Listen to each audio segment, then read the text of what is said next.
100 years ago began a regional conflict that would quickly become one of the world's most complex and controversial. A conflict between two very different people for the same territory.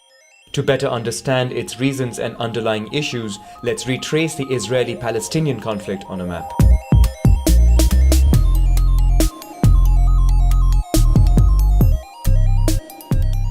We are in 1917 during World War I. The Central Powers were opposed to the so-called Triple Entente and its allies. Both sides suffer heavy losses and desperately seek additional support. The then British Foreign Affairs Minister Arthur Balfour wrote an open letter promising a Jewish homeland in Palestine in return for support from the growing Zionist movement. Meanwhile, the British tried to weaken the Ottoman Empire by supporting the Arab rebellion and promising them independence in liberated territories. At the end of the war, the Ottoman Empire was defeated and its land carved up by European powers. The British give more independence to Iraq and Transjordan. It is in what remains of Palestine that Britain wants to create a Jewish homeland where the Jewish community was a small minority.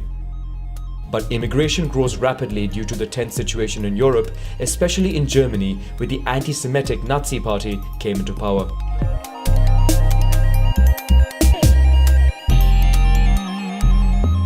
In September 1939, Germany invades Poland. Britain and France respond by declaring war, sparking the beginning of World War II. In 5 years, the conflict claims more than 60 million lives, including almost 6 million Jews targeted by the Holocaust. Following the war, Jewish immigration to Palestine grows, increasing tensions with Arabs. Overwhelmed by the situation, the British begin their withdrawal from the area. The UN takes over and proposes to divide the region into two states, with Jerusalem being given a special status of an international zone. The proposal was accepted by Zionists but rejected by Palestinian Arabs, followed by a civil war between the two communities.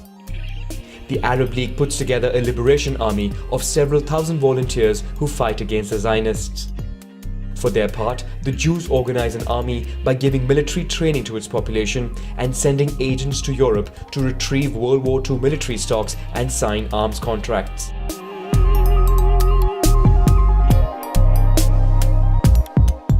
On May 14, 1948, Britain completes its withdrawal from Palestine while the Jews proclaim independence of the State of Israel.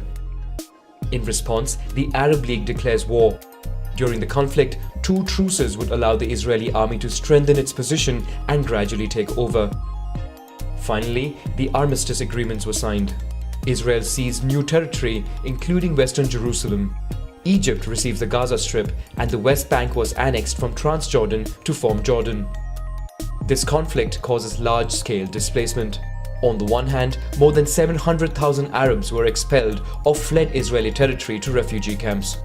On the other, Jewish communities in Arab countries, sometimes with a history of over 2,000 years, are forced to take refuge in Israel or elsewhere in Europe.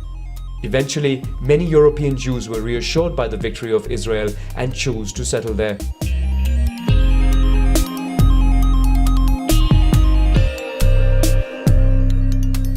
In 1967, following tensions with its neighbors, Israel declares war on Egypt, Jordan, and Syria. In 6 days, Israel dominates the war and triples its territory by seizing the Egyptian Sinai, the Syrian Golan Heights, and the West Bank. Israeli settlers begin to move into Palestinian territories. The UN reacts and adopts Resolution 242 condemning the Israeli occupation. 6 years later, Egypt and Syria launch a surprise attack to try and recover land. Initially, the Israeli army is routed and fails to repel the attack. Under the influence of the Cold War, the Soviet Union and Arab countries support the offensive, while the United States sends emergency supplies of 22,000 tons of weaponry to Israel. With this boost, the Israeli army further continues to push its borders. After a ceasefire, oil-exporting Arab countries decide to punish the US and Israel's allies by increasing the price of oil by 70% and decreasing production by 5%. This causes the first oil crisis of 1973. Israel, under international pressure, ceded Sinai back to Egypt and a part of the Golan to Syria, but retains control over the Palestinian territories where colonization accelerates, especially in East Jerusalem.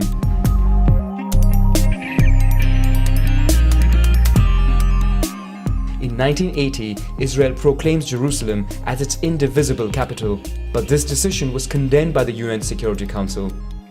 In the West Bank, tension mounts over water supply as Israel has the upper hand on resources which are unevenly distributed between Israeli settlements and Palestinian areas.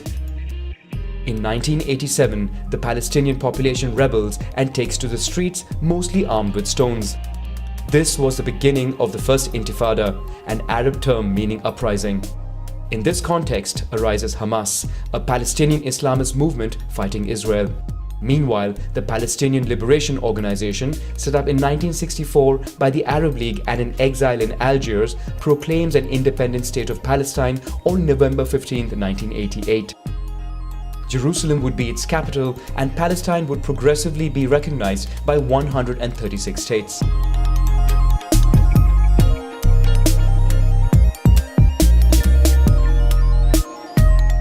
After 6 years of conflict, a fragile peace is signed with the Oslo Agreements, which provide for mutual recognition. It also lays the foundation of introducing autonomy in the Gaza Strip and the city of Jericho. In 1995, a West Bank partition plan was signed, providing for Palestine-controlled areas, mixed areas, and the rest under Israeli control. But the two parties are unable to agree on thorny issues such as the status of Jerusalem and the return of Palestinian refugees. Negotiations fail and violence reignites. In Jerusalem, a visit by the head of the Israeli opposition to the holy site of the Temple Mount triggers the Second Intifada, marked by numerous suicide bombings. Israel begins construction of a wall in the West Bank to protect the country, but in doing so encroaches upon Palestinian territories. The wall is declared illegal by the International Court of Justice.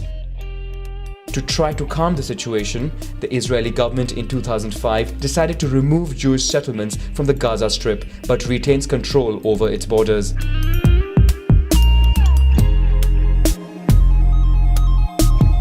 In the years that follow, tensions focus around the Gaza Strip, mainly against Hamas, which came into power.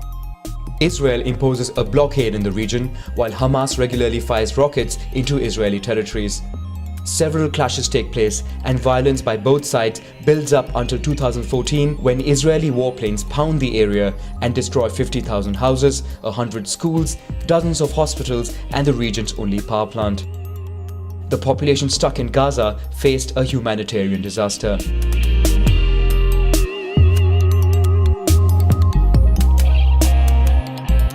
Today, the situation remains complicated, and lasting peace is nowhere on the horizon. On one hand, the West Bank is divided up between Palestinian towns and villages and more than 150 Israeli colonies.